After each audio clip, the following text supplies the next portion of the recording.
Rapprocher nos horizons. Rapprocher nos horizons. Rapprocher nos horizons. Bonjour, je suis Yves Dacor, je suis le directeur général du CICR, le Comité international de la Croix-Rouge. Je m'appelle Olivier Delarue, je suis le directeur du projet GHL 2.0. Je suis Antoine Geisbuller, médecin-chef du service de cybersanté et télémédecine des hôpitaux universitaires de Genève et directeur de la transition numérique de l'Université de Genève. Barbara, elle a permis de faire en sorte que des gens en situation extrême, et là je pense en particulier aux migrants, aux réfugiés, puissent se projeter au fond dans le futur. Et pour moi, le rapprochement des horizons, c'est l'horizon d'une crise dans laquelle je suis et un horizon d'un futur dans lequel je vais pouvoir trouver des solutions. Barbara Boser-Mercer, elle rapproche des gens en leur donnant des formations, en leur permettant d'accéder à des outils, à des connaissances qui viennent de loin. Le besoin d'éducation, le besoin de formation, de plus en plus, les gens le formulent comme un besoin humanitaire. Et nous, aujourd'hui, on ne pose plus de hiérarchie. Je veux dire, moi, j'entends que les gens ont besoin d'eau, ils ont besoin des fois de nourriture, mais ils ont aussi besoin de formation et d'éducation. Et les gens l'expriment aujourd'hui de façon très, très claire. Et Barbara l'a compris avant tout le monde.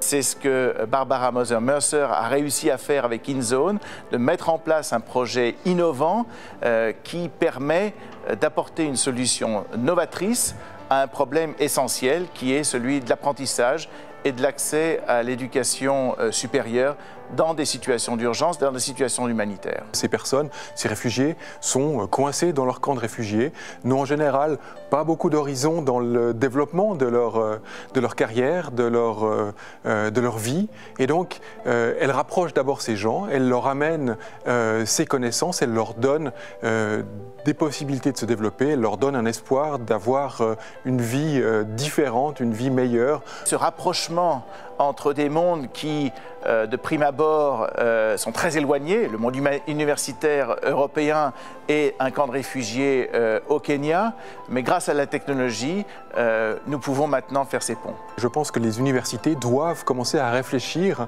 à la manière dont elles se projettent en dehors de leurs murs, non seulement au sein de leur communauté, mais beaucoup plus largement dans un monde qui se globalise. Avec une capacité que seule l'université peut faire, c'est de prendre un problème et de chercher à trouver des solutions qui sont multidimensionnelles.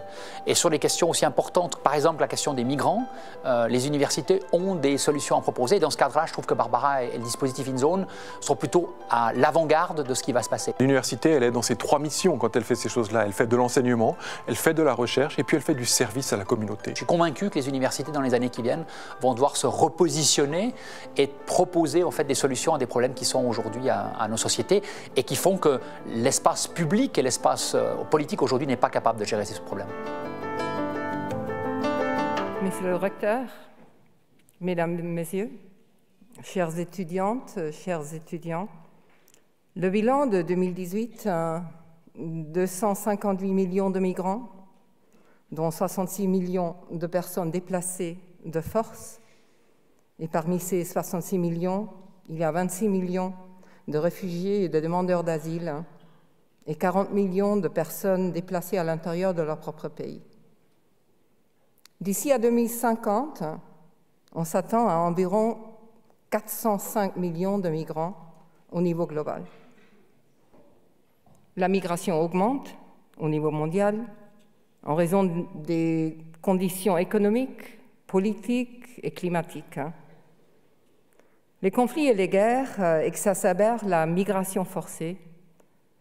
Et selon les deux nouveaux pactes mondiaux pour une migration ordonnée et sur les réfugiés, respectivement, tous les pays seront désormais mis à contribution, soit par un soutien financier aux pays hôtes, soit par le développement des structures permettant aux réfugiés d'être mieux intégrés dans leur pays d'accueil, dans le système d'éducation et sur le marché du travail. La construction de communautés paisibles, communautés qui renforcent la résilience de leurs membres et qui leur permettent de mener une vie en dignité et de retrouver la dynamique nécessaire pour redémarrer. En agissant à la fois sur le terrain et dans les amphithéâtres de l'Alma Mater, l'université sort de sa tour d'ivoire. Elle augmente sa vitesse d'action, très importante, sans sacrifier la qualité. Elle apporte un regard critique à la fois de l'intérieur, celui des étudiants vivant dans ces contextes fragiles, ainsi que de l'extérieur, celui des étudiants et des enseignants dans les universités du Sud et du Nord. Les universités du Nord, en étroite collaboration avec celles du Sud, disposent des ressources intellectuelles pour réimaginer la formation supérieure en situation d'urgence, de poser leurs actions conjointes sur les 3 pierres angulaires et ainsi de poursuivre les objectifs de Building Back Better. C'est un défi, mais les universités disposent de tous les moyens pour mener l'action nécessaire pour le relever. Je vous remercie.